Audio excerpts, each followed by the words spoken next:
Shimwe ikuzo n'ibisingizo byiza kandi byuzuye bikwiye Allah subhanahu wa ta'ala, we wadushyiriyeho ibihe byiza byo kumwiyegereza kandi tugasarura ingororano zitubutse. Ibyo bihe bigenda bitandukana, nubwo ibyo bihe byose bingana ndetse nubwo binganya agaciro, ariko icyo bigamije Imana yagiye ibishyiraho kugira ngo linujaddida ahdana wa imanana, kugira ngo twivugurure, kugira ngo twiminjiremo agafu, twiyongeremo imbaraga, turushe kugira umurava n'umuvuduko. Niyo mpamvu Allah subhanahu wa ta'ala yagiye adushyiriraho ibi bihe byiza. Icyo umuyisilamu asabwa bikaba ari kubibyaza umusaruro no kubikoramo ibikorwa byiza bimwegereza Imana. Fatuba liman istaghalla hadhihi almawasima bitta'ati walqurbat. Inkuru nziza rero ihabwa babandi bakoresha ibi bihe neza, bakabibyaza umusaruro, bakabikoramo ibikorwa byiza, bagashakamo impamba ihagije. Muri ibyo bihe byiza rero harimo al-ashru al-awailu min dhil-hijja wallati nahnu bisadadiha. Muri ibyo bihe byiza harimo iminsi 10 y'ukwezi kwa Dhul-Hijja, ariyo minsi twatangiye uyu munsi, tukaba turi ku itariki ya mbere y'ukwezi kwa Dhul-Hijja. Bavandimwe b'Abayisilamukazi, iyi ni iminsi myiza, ni iminsi y'agaciro kadasanzwe. Umwemeramana agomba gushimira Imana ko hagejeje amahoro, ari muzima ahumeka. Ahubwo walaina an nastaghilla hadha al-mawsim al-azim, ni ngombwa yuko dufatirana iki gihe cyiza cy'umusaruro utubutse. Qala Allah ta'ala wal fajr wa layalin 'ashr. Imana subhanahu wa ta'ala laqad aqsama Allah ta'ala bihadhihi al-'ashr. Imana subhanahu wa ta'ala yarahiriye iyi minsi 10 muri Qur'an. Imana iravuga iti wal fajr, Allah aravuga ati ndahiye umuseke, wa layalin 'ashr, ndahiye n'amajoro 10. Ayo majoro 10 na majoro y'iyi minsi 10, kama yaqulu Abdullah ibn Abbas radiyallahu anhuma fi hadhihi al-aya hiya 'ashru dhil-hijja. Uyu musaba w'intumwa y'Imana bita Abdullah ibn Abbas, intumwa y'Imana yamusabiye kugira ubumenyi budasanzwe mu gusobanura Qur'an. Walidhalika yuqaddamu tafsiru Ibn Abbas ala ghayrihi. Niyo mpamvu tafsiri ya Ibn Abbas ishyirwa imbere, yasobanuye aya mu gisobanuro iki n'iki, niyo ifatwa mu basigaye bose no mu bandi basahaba n'abatabi'ina n'abandi. Tafsiri ya Ibn Abbas ni tafsiri y'umusahaba intumwa y'Imana sallallahu alayhi wa sallam yasabiye, abwira Imana ati Allahumma faqihuhu fid dini wa 'allimhu at-ta'wil. Intumwa y'Imana yamusabiye iduha ivuga ngo Nyagasani, yamufashe mu mutwe we gusomera iduha, ibwira Imana ati Nyagasani muha ubumenyi bukomeye bwo gusobanukirwa idini, unamwigishe gusobanura Qur'an. Ubwo rero intumwa y'Imana sallallahu alayhi wa sallam yaramusabiye. Niyo mpamvu tafsiri ya Ibn Abbas iyo asobanura Qur'an ishyirwa imbere y'izindi zose. Bavandimwe b'Islam, Imana irivuga wal fajr wa layalin 'ashr. Imana irivuga ngo ndahiye umuseke n'amajoro 10. Ayo majoro 10 na amajoro ni iyi minsi 10 ibanza y'ukwezi kwa Dhul-Hijja, uko twavuze ko uyu munsi turi ku itariki ya mbere, ubwo tukaba dufite iyi minsi yose. Ayuha al-muslimun, laqad manna Allahu alayna bihadha al-mawsim al-'azim.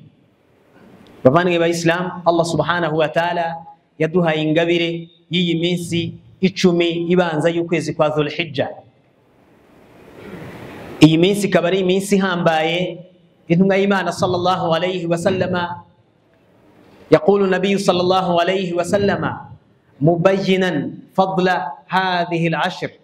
Intumwa y'Imana sallallahu alayhi wa sallama yagaragaje agaciro k'iyi minsi 10 turimo. Iravuga iti ma min ayyamin, intumwa y'Imana iravuga iti nta yindi minsi ibaho myiza. A'zamu wa ahabbu, intumwa y'Imana iti nta yindi minsi myiza iriho ikundwa na Allah, igikorwa cyiza gikozwe gikundwa na Allah, kikagira n'ingororano ni thawabu zikomeye. Al-amalu fihinna ahabbu ila Allah, nta yindi minsi igikorwa cyiza gikozwemo gikunzwe na Allah min hadhihi al-ashr. Intumwa y'Imana iti kurusha iyi minsi 10 twatangiye y'ukwezi kwa Dhul-Hijja ibanza. Intumwa y'Imana iravuga iti fa akthiru fihinna min at-tahlili wat-takbiri wat-tahmid. Intumwa y'Imana iti bityo muri iyi minsi mujye murangwamo no gusingiza Imana cyane, musingiza Imana cyane, muvuga ijambo Allahu Akbar, muvuga ijambo Alhamdulillah, muvuga ijambo La ilaha illallah. Iryo jambo mujye murivuga cyane. Fakthiru fihinna min at-tahlili min at-takbiri wat-tahlili wat-tahmid. Intumwa y'Imana iti mujye muvuga biri jambo cyane, Allahu Akbar, musingiza Imana, La ilaha illallah, Alhamdulillah. فأكثروا فيهن من التهليل من التكبير والتهليل والتحميد. إنما يمان تمجي مسبيرا ما يمغامبو أتتو هنشي cyane muyavuge kenshi muri iyi minsi. وهذه من سنة النبي صلى الله عليه وسلم. إنما يمان صلى الله عليه وسلم yitubwira ngo tujye tubivuga cyane. Bisobanuye iki? Cyo bisobanuye kama kana as-sahaba minhum Abdullah ibn Abbas wa ibn Umar wa ghayruhuma kana yarfa'ani صوتهما بالتكبير والتهليل والتحميد في الأسواق وفي كل مكان. wasangaga abasahaba b'intumwa y'Imana muri iyi minsi 10 bajyaga bagenda batora takbira ahantu hose, aho bagiye mu masoko, mu mirimo itandukanye, aho bari mu bikorwa bitandukanye, ariko azirikanira ijambo cyane, azirikana gusubiramo cyane Allahu Akbar, La ilaha illallah, Alhamdulillah. Mu Islam dusabwa gusubiramo aya magambo cyane. Amalan biqawlihi ta'ala wa yadhkuru isma Allahi fi ayyamin ma'lumat. Wal ayyamul ma'lumat kama yaqulu al-mufassirun wa alayhi jumhurul ulama annahu al-ashr al-awail min Dhul-Hijja. Wa yadhkuru isma Allahi fi ayyamin ma'lumat. Imana iravuga iti maze bajye bibuka Imana cyane mu minsi izwi. Iyo minsi izwi rero ni iyi minsi 10 y'ukwezi kwa Dhul-Hijja. Ayuha al-muslimun, bavandimwe b'Islam, iyi minsi 10 y'ukwezi kwa Dhul-Hijja قد نالت هذه الفضيلة لاجتماع أمهات العبادات في هذه الأيام. Akagaciro k'iyi minsi 10 tugomba kwibaza ngo kubera iki iyi minsi idasanzwe, niki cyatumye igira ako gaciro n'uwo mwanya? Kubera yuko hahuriyemo ibada zikomeye zitajya zihurira ahandi. Nuvuga ngo muri iyi minsi 10 hakorwamo ibikorwa bikomeye mu Islam, ibadati zikomeye zitajya zihurira icyarimwe mu kindi gihe icyo ari cyo cyose. Fafiha as-salah, muri iyi minsi habonekamo salatu Eid al-Adha, cyo ni igikorwa gikomeye ku munsi wa 10. Was-sawm, hagaragaramo igisibo sawm yawmi Arafa, munsi wa 9 ubanziriza Eid, cyo ni igikorwa gikomeye. Wal hajj, habonekamo ibikorwa bya hijja, imigenzo nyamukuru ya hijja. Ubungubu ku tariki ya 8 ibikorwa bitangiye, yawm tarwiya ويليه يوم عرفة ويليه يوم عيد الأضحى وأيام التشريق. Nukuvuga ngo iyo ni igikorwa cya gatatu cya ibada gikomeye cya hijja gikorwa muri iyi minsi. Igikorwa cya kane ni igikorwa cyo gutanga sadaka y'igitambo nkuko tubizi. Ibyo bikorwa bine byose bikomeye mu Islam, buri cyose ubwacyo cyonyine gusa kirakomeye, buri cyose kirahambaye. Ngaho nimwibaze kuba byose bihuriye muri iyi minsi 10, ibyo bikorwa byose. Ni iminsi yo gusiba, ushoboye kuyisiba yose ni byiza 9, kuko umunsi wa 10 wo ni Eid, ntawe usiba kirazira. Ariko iminsi 9 yose yustahabbu siyamuha, ni byiza kuyisiba 9 yose. Utayishoboye yose sum ba'daha, uzasibe imwe muri yo. Ariko nuzaba umunebwe, nuzaba umunyantege nke, ntuzabure siyamu yawmi arafa, ntuzacikwe n'ibyiza byo gusiba umunsi wa 9 ari wo munsi wa arafa. Uwo noneho na gaciro kadasanzwe. Ariko tugarutse kuri bya bikorwa, murumva yuko harimo igisibo, hanyuma hakabamo iswala y'Eid, hanyuma hakabamo hijja, inkingi ya hijja n'ibyo bikorwa nyamukuru biba birimo, hanyuma hakanabamo gutanga igitambo. Ibyo ni ibikorwa bine. Hadhihi 4 ibadat wa ummahatiha tajtami'u fi hadhihi al-ayyam: as-sawm was-sadaqa wal-hajj. Ibyo byose ni ibikorwa biza muri iyi minsi. Was-salah, hadhihi 4 ibadat tajtami'u fi hadhihi al-ayyam wa la tajtami'u fi ghayriha. Nta bindi bihe byagira ibadati zikomeye zihuriramo zose icyarimwe nk'ibi bihe by'iminsi 10 ya Dhul-Hijja. Bityo bavandimwe b'Islam, ibi ni ibihe byo gufatirana, ni ibihe byo kubyaza umusaruro no kwiyegereza Imana subhanahu wa ta'ala. Mu bikorwa rero bitandukanye twakora muri rusange, ma hiya a'malu hadhihi al-ayyam, madha na'mal fi hadhihi al-ayyam al-'ashr. Ese ni ibiki bikorwa twakora muri iyi minsi 10? Ibikorwa bidasanzwe ni ibihe? Ibikorwa byo kwiyegereza Imana muri rusange byose birasabwa. Ubundi gusari birakomeza, ariko kongeraho n'iz'umugereka nyinshi. Utanga sadaqa, tasaddaq wa akthir minha. Tange sadaqa, unayitange cyane. Iyi ni iminsi myiza. Tusura abarwayi, twegere imiryango yacu, tuyibe hafi, dufashe abakene. Byo ni ibikorwa bidasanzwe. Dusibe kuko twavuze washobora gusiba iyi minsi yose. Ariko nanone gusingiza Imana nkuko twayibonye ko tugomba kuvuga cyane at-tahlil, at-takbir wat-tahlil wat-tahmid. Yaqulu Nabi sallallahu alayhi wasallam mubayyinan fadla sawmi yawmi arafa. Intumwa y'Imana sallallahu alayhi wasallam yagaragaje agaciro ko gusiba umunsi wa Arafa. Intumwa y'Imana avuga iti siyamu yawmi arafa ahtasibu ala Allah an yukaffira as-sanata allati qablahu was-sanata allati ba'dahu. Intumwa y'Imana sallallahu alayhi wasallam yabajijwe, yavuze ibyiza byo gusiba umunsi wa Arafa, ngo umunsi wa 9. Uyu munsi turi tariki ya mbere, buri Muislamu wese abizirikane. Ubwo Eid ku bushobozi bw'Imana izaba ari ku cyumweru, nibwo tariki ya 10. Hanyuma ubwo kuwa gatandatu utaha nibwo azaba ari yawmu Arafa, tariki 9. Ariko iyi minsi yose twavuze ko yose ari iminsi myiza yo gusiba. Ushoboye kuyisiba yose wabikora, ushoboye gusiba imwe muri yo wasiba imwe muri yo. Ushoboye ubaye umunebwe wa nyuma, man istata'a an yasuma at-tis'a falyasumha, uzashobora kuyisiba.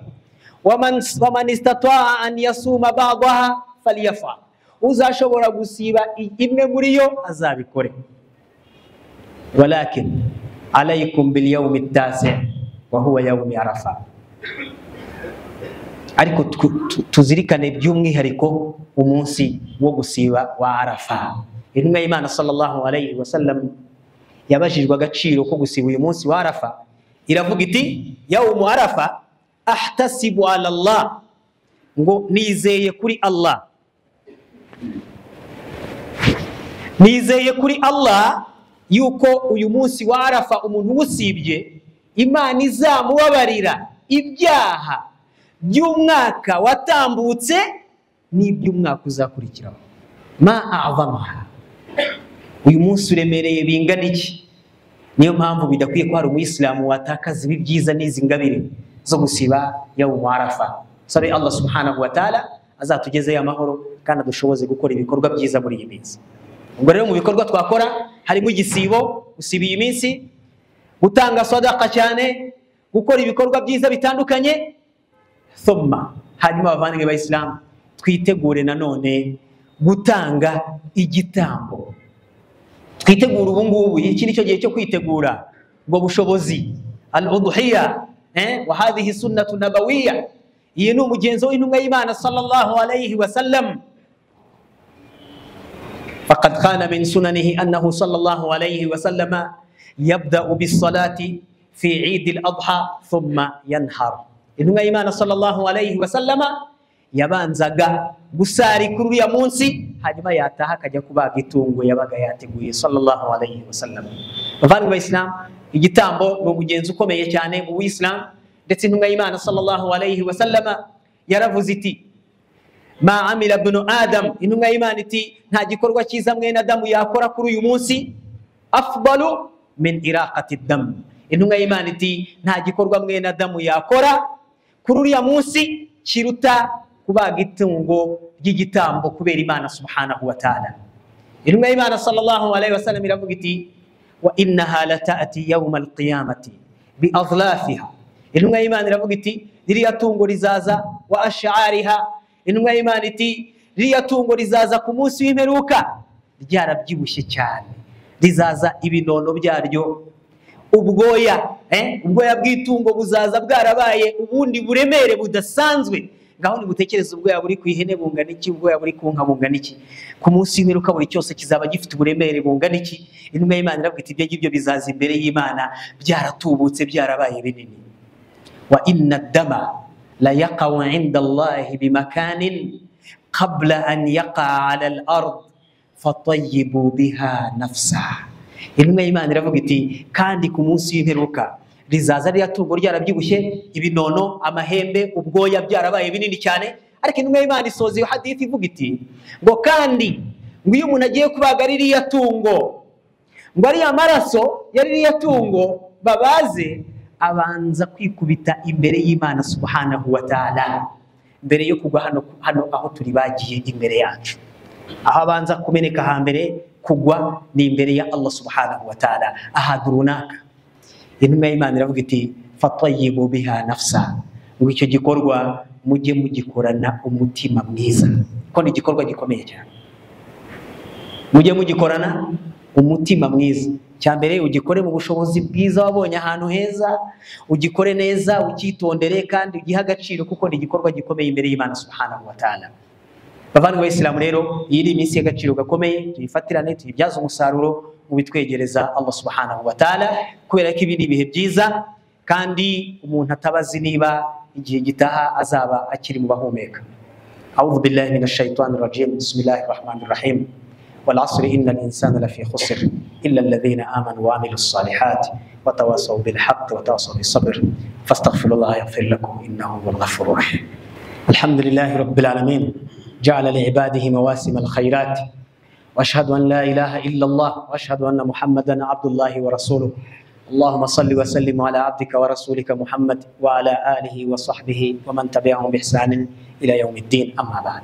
أبناء الاسلام، لماذا جعل الله لنا هذه المواسم؟ kuberiki Allah yadushiriyeho ibi bihe no kugira ngo tuzabashe gusarura byinshi.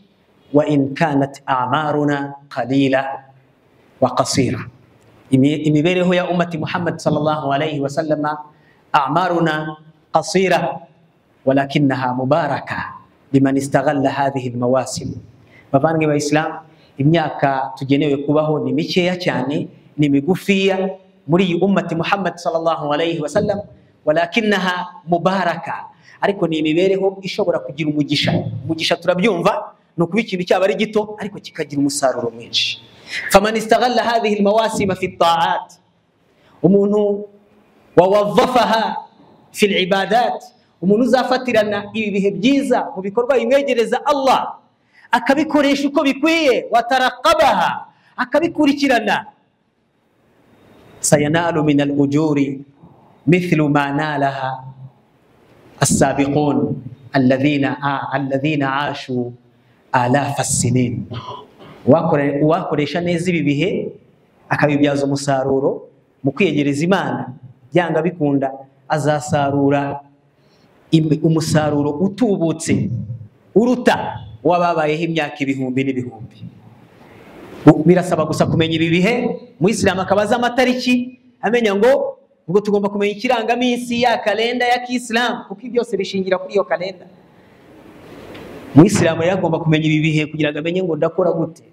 Ya minsi ya bedha, minsi 3 ya buri kwezi, 13, 14, 15, akamenya yaumu Arafa, akamenya Ashura. Ibyo byose ukabimenya kugira ngo hatta nastaghilla, kugira ngo tubibyaze umusaruro.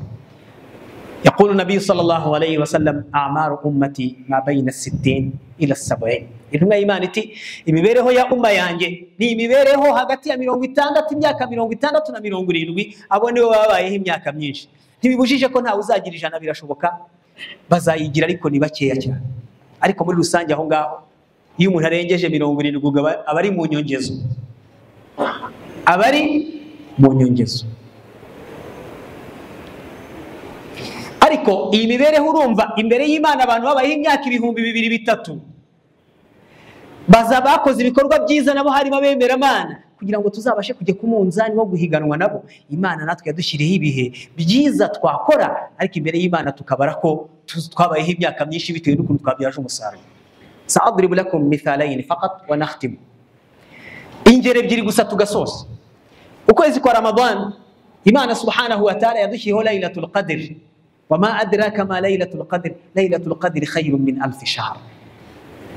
Imana iravuga iti ijoro rya Laylatul Qadr ryo muri ryahishuyemo Quran, ijoro ryo mu kwezi kwa Ramadan ngo rifite ibyiza biruta iby'amezi 1000. Amezi 1000 tubaze mu myaka ni imyaka 83 n'amezi 4 arengaho. Imyaka 83. Kuba wakora ibada mu ijoro rimwe gusa ugahuza naryo, ugahita wandikirwa ibyiza by'umuntu ukoze icyo gikorwa wakoze, kuko wahuje n'iryo joro ukacyandikirwa ibihembo biruta ibyo ugikoze mu mezi 1000. Amezi 1000 n'imyaka 83 n'amezi 4 arengaho. Ubwo se umuyisilamu maze imyaka 20 akora umwitozo wo gushaka Laylatul Qadr, kandi ko yayibonye niba ataryama muri iriya minsi 10 ya Ramadani, ubwo imbere y'Imana amaze kubaho imyaka 1000 bingahe? Imyaka myinshi kandi yibereyeho mikeya cyane. Ni kimwe n'ibi bihe byose turimo rero, iminsi 10, ibindi bihe bitandukanye, yaumu Arafa, byose ni ibihe byiza. Fastaghiluha fi ta'at. Bavandimwe b'Islamu, dufatirane ibi bihe byiza. Wa akhiran, bavandimwe b'Islamu, cyanyuma shitani ntazadukinireho ngo atubwire yuko ibihe byose bingana. Ibihe byose ntago bingana, ibihe byose ntago bifite igitinyiro kimwe. Bavandimwe b'Islamu, nahnu aidan fil ashhurul hurum allati qala Allahu anha fala tadhlimu fihinna anfusakum. Bavandimwe b'Islamu, cyo nasozereza, turi mu mezi n'ubundi ku kwezi turimo kwa Dhul-Hijja, ni muri ya mezi matagatifu 4. Imana yavuze amezi 4, minha 4 hurum. Imana iti muri ayo mezi 12 Allah yaremye harimo amezi 4 matagatifu azira, afite igitinyiro gikomeye imbere y'Imana. Muri ayo mezi harimo kwezi turimo kwa Dhul-Hijja twatangiye uyu munsi. Bityo rero muri iyi minsi turimo ni iminsi mitagatifu, ni iminsi ikomeye mu buzima bw'umuyisilamu. Fala tadhlimu fihinna anfusakum. Mu byo dusabwa, ijtanibu wa tajannabu jami'a al-ma'asi kabiraha wa saghiraha.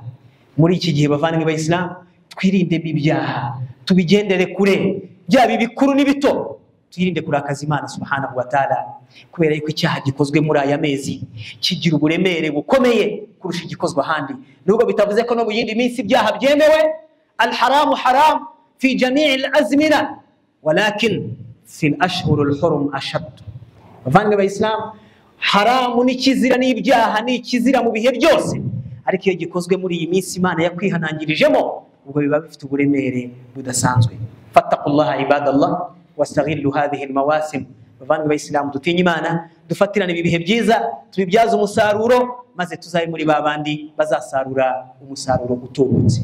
Thumma sallu wa sallimu ibadallah ala al-bashir an-nadhir as-siraj al-munir. Laqad amarakum Allahu bidhalika faqala inna Allaha wa malaikatahu yusalluna ala an-nabiy يا أيها الذين آمنوا صلوا عليه وسلموا تسليما. اللهم صل على محمد وعلى آل محمد كما صليت على إبراهيم وعلى آل إبراهيم، وبارك على محمد وعلى آل محمد كما باركت على إبراهيم وعلى آل إبراهيم في العالمين إنك حميد مجيد. وارض اللهم عن الخلفاء الراشدين الذين قضوا بالحق وبه كانوا يعدلون، أبي بكر وعمر وعثمان وعلي وعن سائر أصحاب نبيك الكريم وتابعين لهم ومن تبعهم بإحسان إلى يوم الدين.